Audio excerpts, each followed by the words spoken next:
The sun had barely risen, but the sky already carried that pale orange glow that came before another hot day.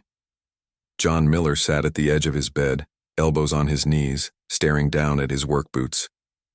The same boots he had worn for 7 straight seasons. The leather was cracked, the soles were almost flat, and dust from the fields clung to every crease. He let out a slow sigh, rubbing the sleep from his eyes. Another day, another fight to keep the farm alive. He lived alone in a small farmhouse that had belonged to his parents before him. The white paint on the walls had long faded into gray, and the roof creaked when the wind passed through the valley. The kitchen smelled faintly of coffee and old wood. On the table lay a stack of unpaid bills: electricity, tractor parts, seed suppliers. He didn't even open them anymore. He already knew what they said. He poured himself a cup of coffee, black and bitter, and looked out the window. Beyond the worn-out fence stretched his fields, brown, dry, and cracked from weeks without rain. The soil looked tired, almost as if it had given up too. John remembered when this land used to be rich and full of life. His father had once grown golden corn here so tall, it would sway like waves in the wind. Back then, neighbors used to come. By to help with harvest, kids ran through the rows playing hide-and-seek, and laughter echoed through the valley. Those days felt like another lifetime. Now the laughter was gone. Most of the nearby farms had been sold to big companies. The few that remained were barely holding on, just like him. John had refused to sell his land when the offers came.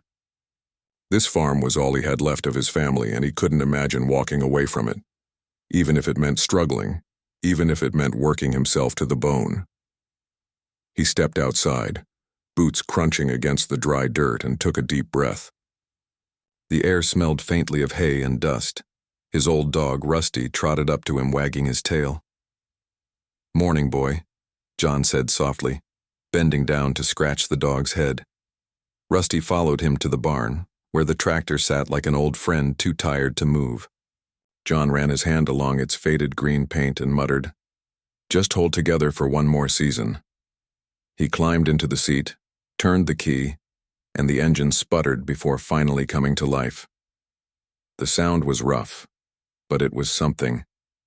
He drove slowly toward the field, a patch of earth he had been trying to save with the little water left in his tank. As he worked, his thoughts wandered to the past month. The crops hadn't grown as expected. The few vegetables he managed to harvest barely made enough to cover the fuel costs. He knew he needed a miracle, but life didn't hand out miracles easily, not to people like him. By mid-morning, sweat had already soaked through his shirt. The sun hung heavy in the sky, burning down on the land without mercy. He wiped his forehead and looked toward the road that ran along the edge of his property. Every day he watched cars drive by, new, shiny, fast cars from the nearby town. People on their way to offices, shops, and air-conditioned homes. None of them ever stopped. To them, this old road was just a route through nowhere. At noon, he parked the tractor under the shade of a tree and pulled out a sandwich from his lunchbox. Just bread, cheese, and a few slices of tomato from his last crop. He ate slowly, watching the wind push a swirl of dust across the field. Rusty lay beside him, panting softly. "You know, Rust," he said after a moment, "your old man's running out of ideas." The dog tilted his head as if listening. John had always been a man of few words, but lately, the silence around him had become heavy. The only sounds were the hum of insects, the occasional call of a bird, and the distant noise of passing cars.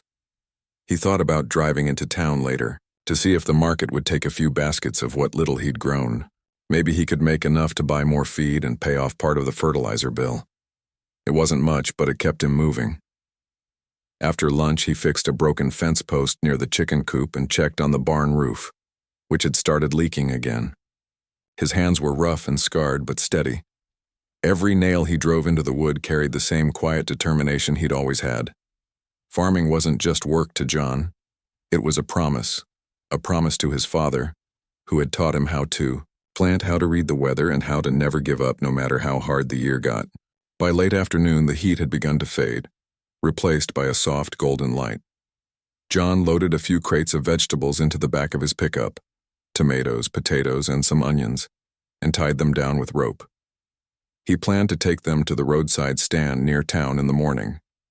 He wiped his hands on his jeans and leaned against the truck for a moment, watching the horizon turn shades of orange and pink.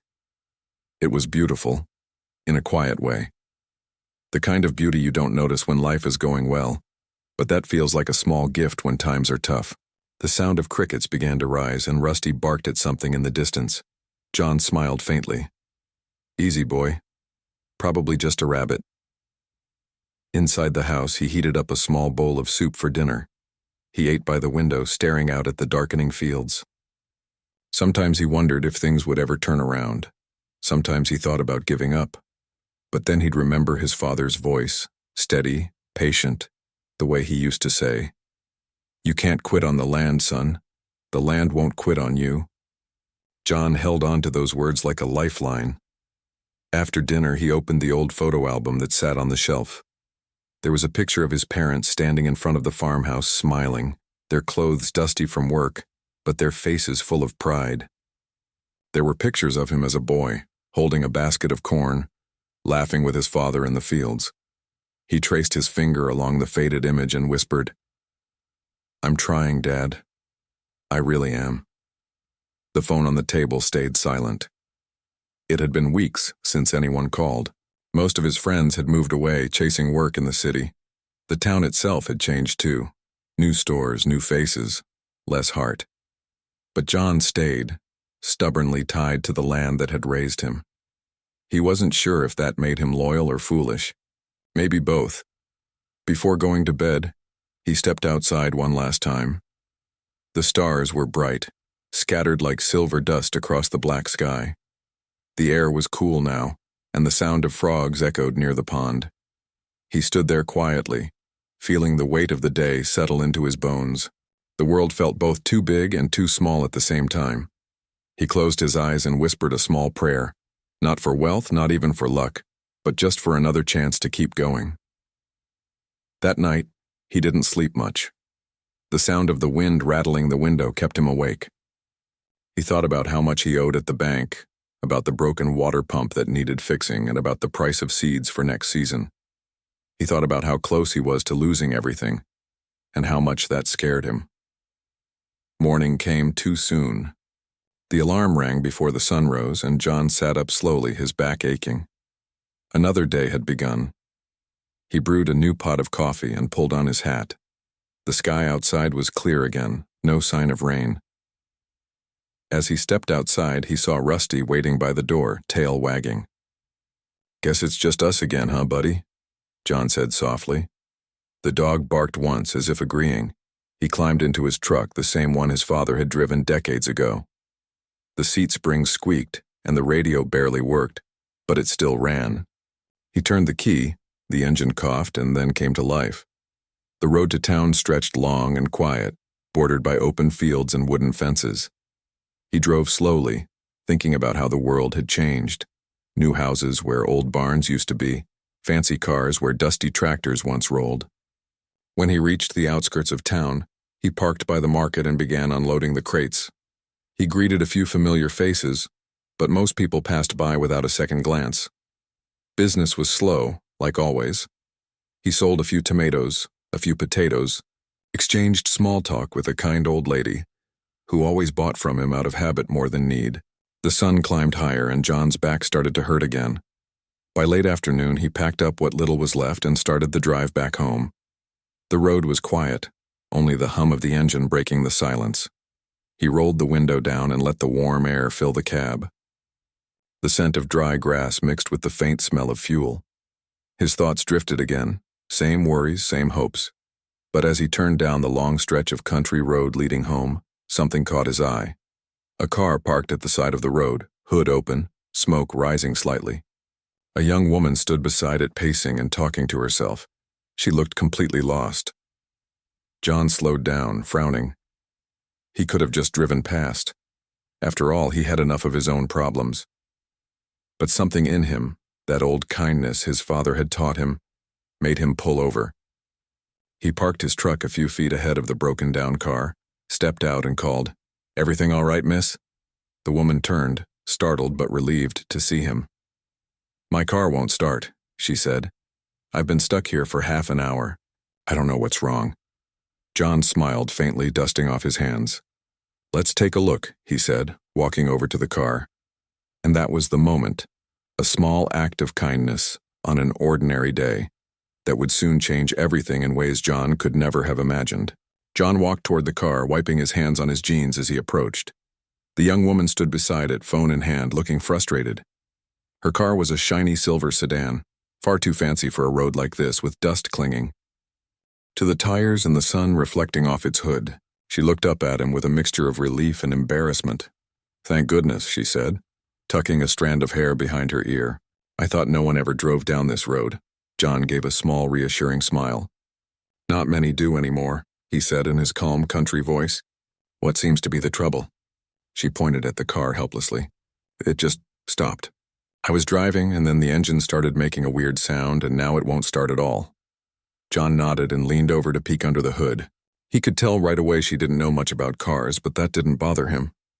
He'd seen it plenty of times before. City folks getting stuck in the middle of nowhere with all the wrong shoes for it. Her shoes were spotless white, clearly not made for dirt roads.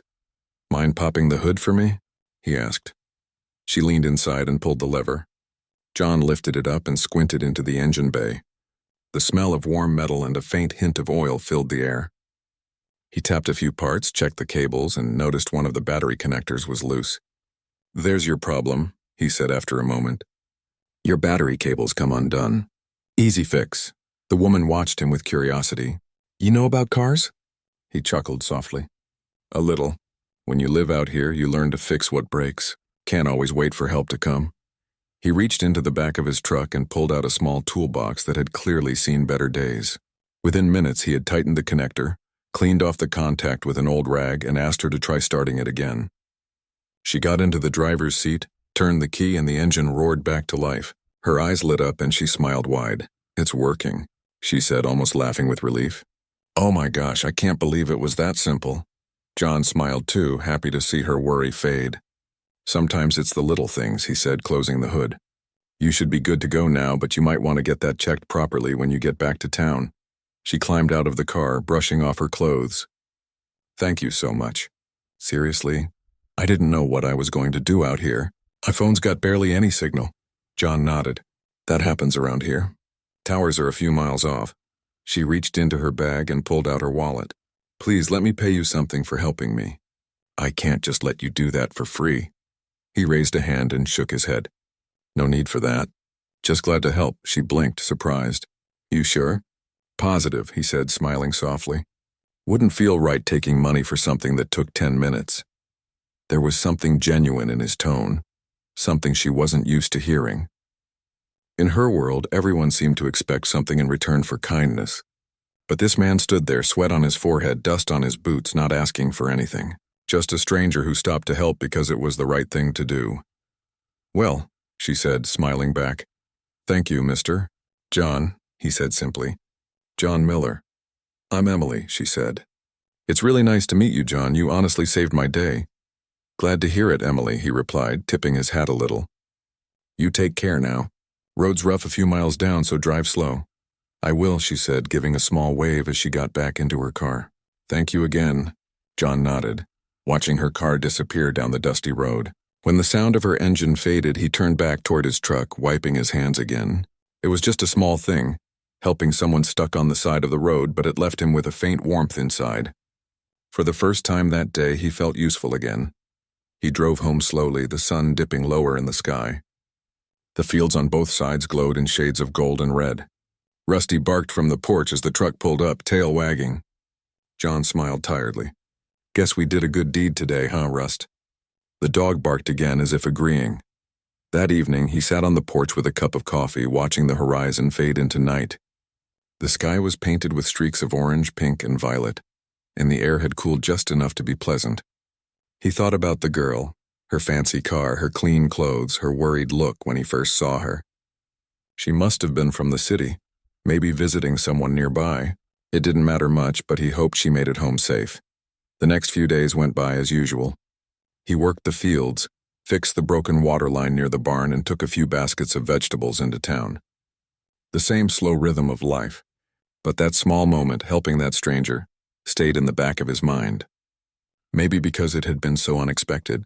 Maybe because she reminded him of how different life could be just a few miles away. One afternoon, he stopped by the post office in town to pick up his mail. There wasn't much, just another bill and an envelope with no return address. The handwriting was neat, careful. Curious, he opened it right there on the porch of the post office. Inside was a short handwritten note.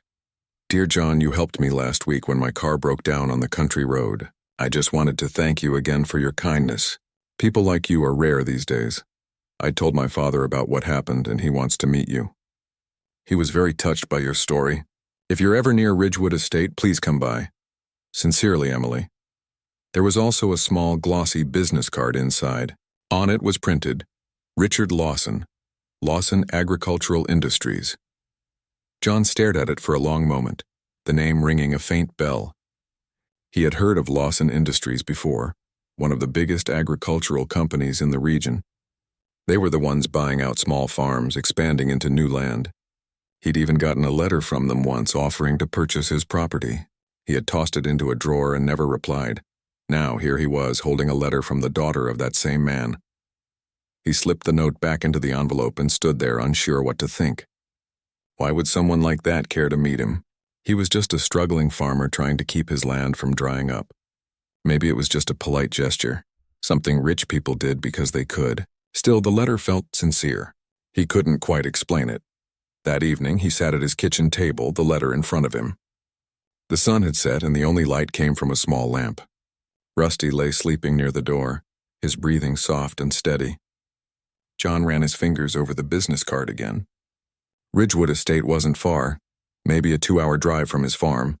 He could go, meet the man, thank him, and be done with it. But something in his gut told him this was more than a courtesy visit. He didn't decide right away.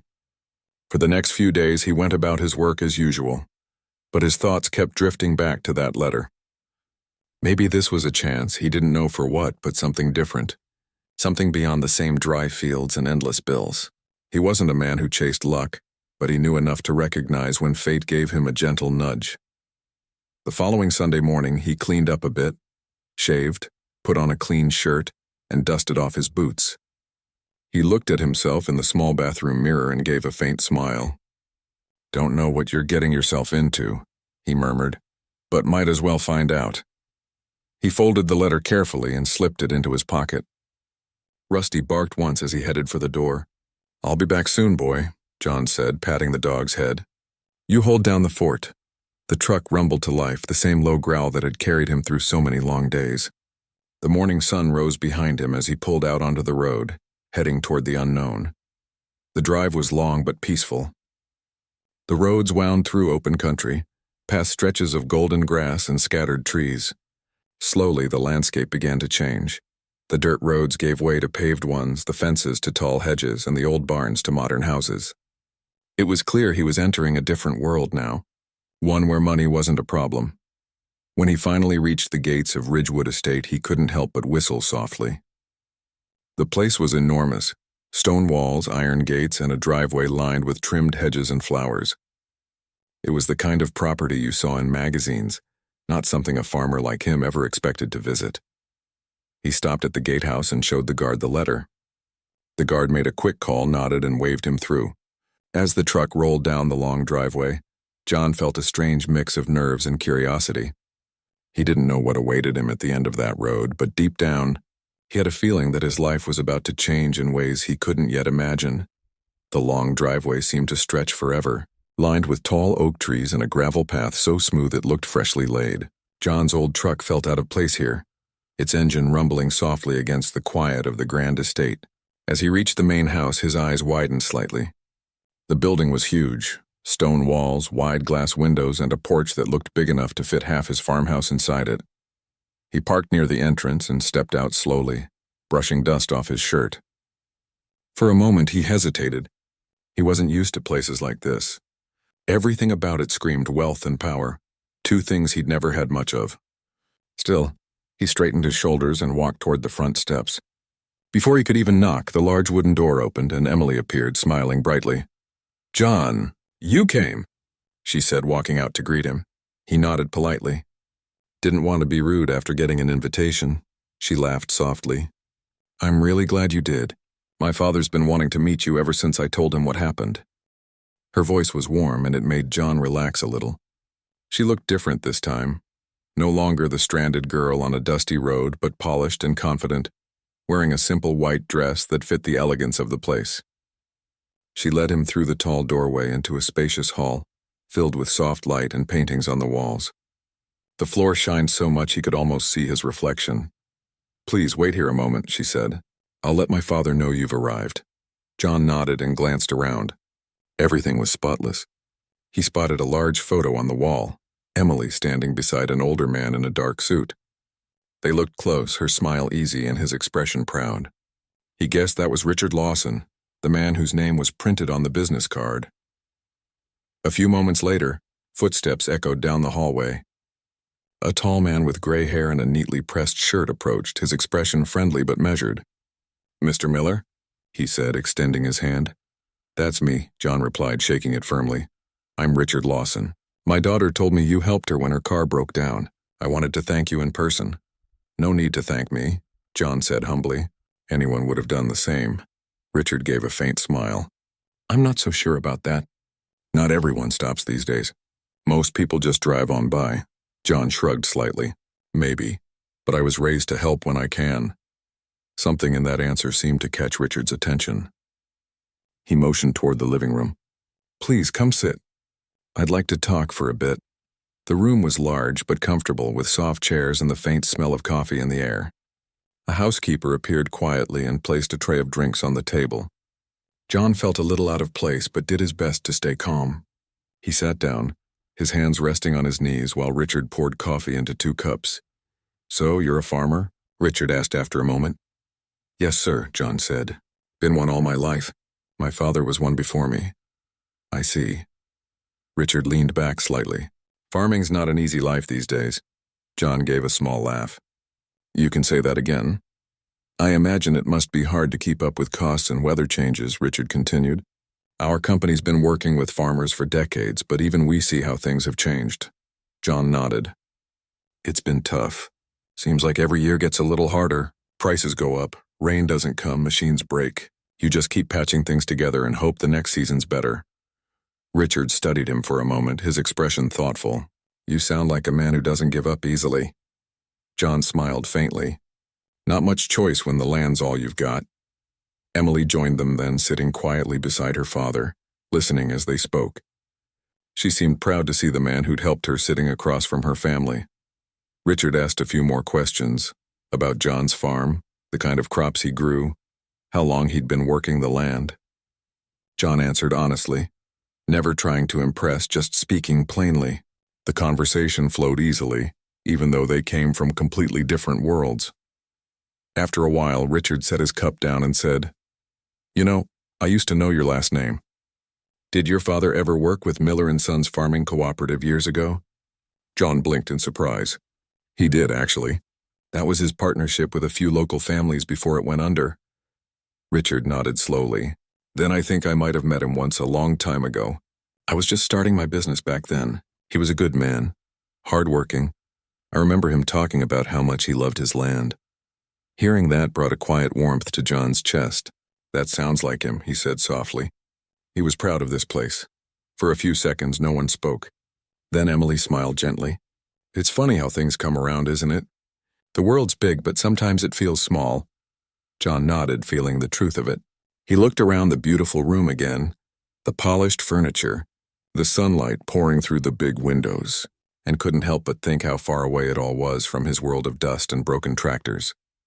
Richard leaned forward slightly. Mr. Miller, I admire the kind of person who does what you did, helping without expecting anything back. That kind of honesty is rare these days. Just seemed like the right thing to do, John said quietly. That's exactly the kind of thinking I wish more people had, Richard said. Our company has been looking into starting a new program, something that supports independent farmers instead of buying them out. But we need people who truly understand what life is like on the ground, people we can trust. Your name came to mind after hearing Emily's story. John blinked, unsure what to say. Me? I'm just a farmer, sir. I don't know much about business or big programs. Richard smiled. That's exactly why I want to talk to you. You know the work. You know the struggle. You know what small farmers really need? John hesitated, his hands tightening slightly. I wouldn't even know where to start. We'd help with that, Richard assured him. You wouldn't be alone. You'd represent farmers like yourself, help us understand their needs, help design something real. Something that gives people a chance to keep their land instead of losing it. John sat there quietly, processing the words. It was hard to believe what he was hearing. For so long, he'd felt like the world was closing in on small farmers. Now someone was sitting in front of him talking about helping them instead. I don't want to pressure you, Richard said gently. Think about it. Maybe visit our offices next week. I'd be happy to show you what we're planning. John nodded slowly. All right, I'll think about it. As the conversation eased, Emily offered to show him around the garden outside. He followed her through a pair of glass doors that opened to a wide stretch of green grass, flowers blooming in every color. The air smelled fresh and sweet. My dad doesn't usually invite people here, she said, walking beside him. But he really wanted to meet you. He said you reminded him of how his own father used to be. Honest, hard-working, not afraid to get his hands dirty. John smiled softly. Can't say I know any other way to live. They walked for a while, talking about small things. How quiet the countryside could be, how the city always felt too fast, how strange it was that one simple act of kindness could lead to all this. Emily told him she often felt disconnected from real life, growing up with everything she could ever want but not much sense of what mattered. Meeting him, she said, had made her see things differently. John didn't quite know how to respond to that, so he just nodded. Sometimes it's the simple things that remind us what's important, he said. When it was time for him to leave, Emily handed him a small envelope. For gas, she said when he started to protest. Please, just take it. It's not about the money, it's just my way of saying thank you again. He hesitated, then finally accepted it. All right, he said quietly. Thank you, Miss Lawson. Just Emily, she said with a warm smile. And I hope you'll come back. John promised he would think about it. As he drove away from the estate, the evening sun stretched long shadows across the road. He kept thinking about what Richard had said, about helping other farmers, about being part of something bigger. The thought scared him a little. He'd spent his whole life working quietly, doing what he knew best. The idea of stepping into something new, something unknown, felt like standing at the edge of a field and not knowing what was planted there.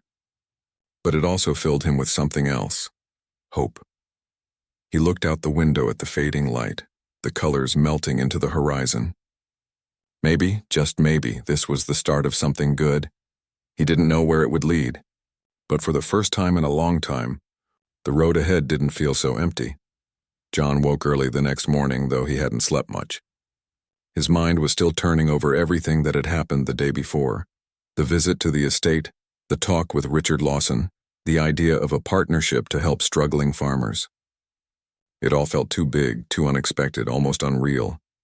He sat at the kitchen table, his hands wrapped around a mug of black coffee. The morning light came in through the window, soft and gold, landing on the old wooden floor. Rusty lay beside his chair, tail thumping lazily every now and then. John stared out at the field stretching beyond the porch, his land dry but still standing. For the first time in a long while, the view didn't just remind him of what he'd lost. It made him think of what could still be saved. He didn't tell anyone about the visit. There wasn't really anyone to tell, and besides, he wasn't sure it would lead anywhere. Men like Richard Lawson lived in a different world, a world of meetings and polished shoes and decisions that moved millions of dollars. John was just one man trying to hold on to a small patch of ground, but the memory of Richard's words wouldn't leave him. You know the struggle. You know what farmers really need. That afternoon, he drove into town to buy some feed and parts for his old water pump. At the hardware store, he ran into a few other farmers he knew. Tom, the older man who ran cattle just a few miles south, and Billy, who had recently sold half his land to cover his debts. They greeted each other with tired smiles. Everyone in town wore that same look lately, half proud, half worn down. How's your season going, John? Tom asked as they stood by the counter. John gave a small shrug. Same as always. Dry ground, hard work, little return. Tom chuckled, though there was no humor in it. Ain't that the truth? Billy leaned against the counter. Heard the Lawsons are buying up another stretch of land east of here. Big plans for a new grain plant. John paused for a second. Yeah, I heard something like that, Tom snorted. Doesn't matter what they build. Folks like us will never see a penny of it. John didn't answer. He wanted to tell them about his visit, about how Richard Lawson had spoken about helping small farmers, but he couldn't bring himself to say it. It sounded too hopeful, and around here, hope had become something people didn't talk about much. He bought what he needed and headed home, his thoughts still unsettled. That night he sat out on the porch again, the cool air wrapping around him. The letter from Emily was still on the table inside, folded neatly beside the business card. After a long while of staring at the dark sky, he made up his mind. He would go. He would visit the Lawson offices, see what they had to offer. Maybe it would lead to nothing, but maybe, just maybe, it could change something. The next morning he put on his cleanest clothes again, packed a small lunch, and started the long drive to the city. It had been years since he'd gone that far. The closer he got, the more the roads changed, smooth pavement, traffic lights, people rushing everywhere. It was a different world. When he reached the Lawson headquarters, he had to stop for a moment just to take it in. The building was tall and modern, made of glass and steel, standing like a mountain among smaller offices. He parked his old truck near the back, feeling a little self-conscious as newer cars gleamed beside it. Inside, everything looked polished. The floor shone. The air smelled faintly of coffee and something floral. The receptionist at the front desk gave him a bright smile. Good morning, sir. Do you have an appointment? Yes, ma'am, John said, removing his hat politely. John Miller. Mr. Lawson said I should stop by. She typed quickly on her computer, then nodded. Of course, Mr. Miller, Mr. Lawson is expecting you. You can take the elevator to the 5th floor. The elevator ride felt strange, smooth, quiet, like something out of another life. When the doors opened, Richard was waiting near the hall, smiling warmly. John, glad you came, he said, shaking his hand. Come on in. I want to show you something. They walked through a set of glass doors into a large meeting room filled with charts, papers, and a model of farmland spread out across a table. A few other people were there, dressed in business clothes, talking quietly. Richard motioned for them to sit. This is the new project I mentioned, he said. We're calling it Roots of the Land. The idea is to help small farmers get the tools, funding, and market access they need to keep their farms alive. John listened carefully as Richard explained. They talked about fair pricing, equipment loans, and training programs for young farmers. They wanted to give smaller farms a chance to compete again. It's not charity, Richard said firmly. It's partnership. The land needs people who care about it. And people like you, John, you're the heart of that. John looked down at his calloused hands resting on the table. I don't know much about paperwork and programs, he admitted. But I do know what farmers struggle with. That's exactly what we need, Richard said. Real voices, not just numbers. He handed John a few papers. Take these home. Look them over. Tell me what you think. If you agree, we'll start by helping your farm get back on track. Then you can help us reach others. John took the papers slowly, still unsure. You'd really do that? Richard smiled. You helped my daughter when you didn't have to. I think it's only fair we return the kindness in a way that matters. The meeting lasted over an hour. By the end of it, John felt something he hadn't felt in a long time. Hope mixed with disbelief. When he left the building, the sun was already dipping low behind the skyline. He stood in the parking lot for a while, watching the cars rush by. His world felt small compared to all this, but for once, small didn't mean powerless. On the drive home, his mind was full. He thought about what it would mean to save his farm, not just for himself, but for his father's memory. Maybe this was the break he'd been praying for all those sleepless nights. When he pulled into the driveway, Rusty barked from the porch, running in circles with excitement. John laughed softly and patted the dog's head. You wouldn't believe the day I've had, boy. He went inside, spread the papers out on the kitchen table, and began to read carefully. The words weren't easy to understand, talk about interest rates, market value, equipment grants, but he took his time. He wasn't a fast reader, but he was thorough. As the evening wore on, he felt more and more certain that this could actually work. For the first time in years, the future didn't look like a closed door. Over the next few days, John met with a few local farmers, Tom, Billy, and a couple of others. He told them about the program, about how it could help with seeds, equipment, and fair prices. Most of them listened quietly, skeptical but curious. "Sounds too good to be true," Billy said. "Maybe," John replied. "But what have we got to lose by trying?" They agreed to wait and see how it went for him first. Weeks passed. Richard sent out a team to assess John's land.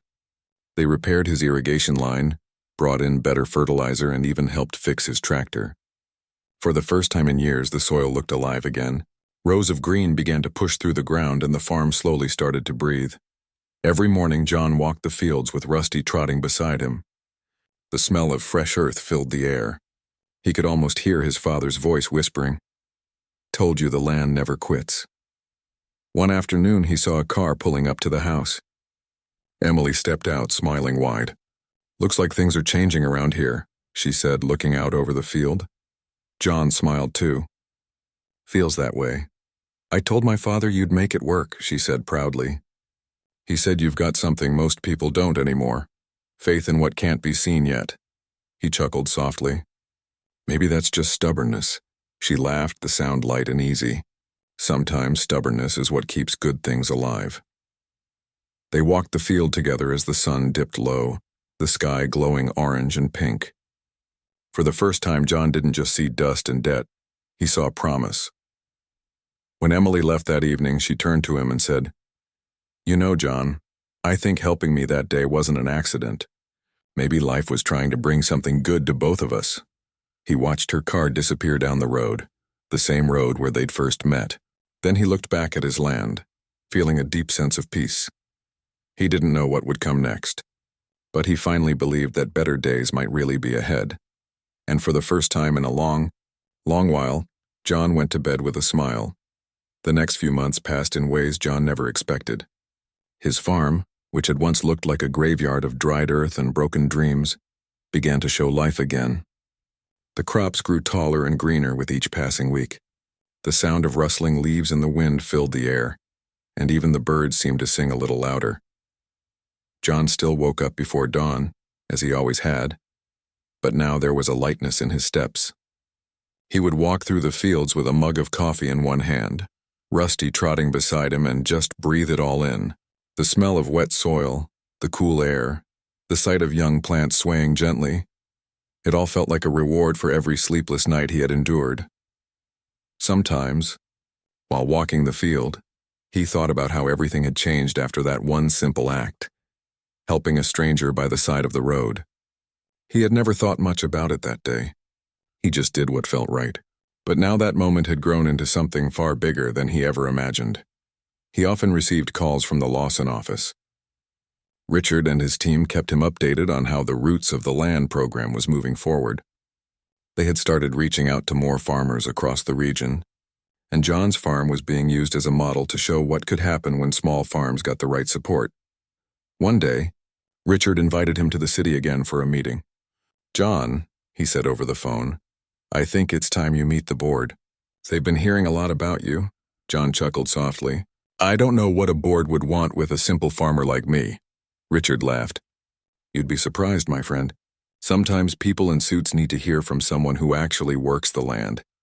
A few days later, John found himself back in that same glass building. This time, though, he didn't feel as out of place. He wore his best shirt, clean but still plain, and walked in with quiet confidence. Inside the meeting room, several people were seated around a large table. They all looked polished and professional, but their faces were friendly. Richard introduced John to everyone, speaking about how his farm had turned around and how his input had helped shape the program. When it was John's turn to speak, he stood up slowly and looked around. "I'm not much for fancy words," he began, his voice calm but strong. "But I can tell you what I've seen. When you give a farmer a fair chance, he'll move mountains. He just needs a little bit of faith and a hand when the ground gets rough. That's what this program has given me. And I'll tell you, it's not just helping the land. It's helping people believe again." The room was quiet for a moment. Then one of the board members nodded. Another smiled. Richard's eyes shone with pride. After the meeting, several people came up to shake John's hand. Some thanked him for his words, saying it reminded them of their own families who had once lived off the land. Others asked him questions about how the project could reach more communities. Before leaving, Richard pulled him aside. "You did good today, John," he said, patting him on the shoulder. "You spoke from the heart, and that's something people remember." John smiled. "Just told the truth, that's all." Richard nodded. "That's exactly what this world needs more of." On his drive back home, John felt something warm inside him. It wasn't pride in the usual sense, it was something quieter, deeper. The kind of satisfaction that comes from knowing you've done something that matters. When he got home, he found a few of his neighbors waiting near the fence. Word had spread about the project and they wanted to know more. John welcomed them in, poured coffee for everyone, and explained how the program worked. He told them about the new irrigation systems, the fair pricing contracts, and how the Lawson team had promised to provide training for young farmers. One of the older men, who had almost given up on his land, looked thoughtful. "You really think they'll help folks like us?" he asked. "I don't think," John said quietly. "I know they will. I've seen it myself." That evening, after everyone had gone home, John sat on his porch watching the sunset. The sky was painted in soft shades of orange and purple, and the fields stretched out before him like a promise kept. He thought about his father again, remembering how proud he used to be of this land. John wished he could see it now, alive and thriving once more. Days turned into weeks, and the partnership between John and the Lawson Company grew stronger. He started helping other farmers through the new community program, visiting their farms, giving advice, and showing them what had worked for him. Some of them were hesitant at first, but when they saw John's success, their hope returned. It wasn't long before local newspapers began to take notice. One morning, a reporter came by to do an interview. She was polite and curious, asking John about his journey and how everything began. "So you're telling me all of this started because you stopped to help someone with a car problem?" she asked, smiling. John laughed. "That's right. Guess life has a funny way of turning things around when you least expect it." The story was published a week later, and people across the county read about it. Some even drove out to meet John, wanting to see the farm that had become a symbol of second chances. Emily visited often too. She would help take photos of the new crops, talk with the other farmers, and sometimes just sit on the porch with John, chatting about how much things had changed. One afternoon, as they looked out over the growing fields, she said softly, "You know, I think my father needed to meet you just as much as you needed to meet him." John smiled. Maybe we all needed to meet each other. He meant it. Because what had started as a random encounter on a dusty road had become a bridge between two very different worlds, the world of simple farmers and the world of people with the power to make real change. Months later, Richard invited John to a large event in the city, where they officially launched the national expansion of the Roots of the Land project. Farmers from different states attended, along with journalists and investors. John was seated near the front, feeling slightly out of place again, but proud all the same. When Richard took the stage, he began by thanking his team, the sponsors, and everyone who had believed in the program. Then he looked toward John and smiled. "But there's one man here today who deserves special recognition," he said, his voice firm but warm. "He reminded me that change doesn't start in boardrooms or cities. It starts in small towns with people who refuse to give up." He gestured for John to join him on stage. The crowd applauded as John stood up, a bit shy but smiling. Richard handed him a plaque that read, "In gratitude for your courage, kindness, and belief in the land." As the applause filled the hall, John felt his chest tighten, not with nerves, but with gratitude. He didn't do any of this for praise. He had just tried to do what was right.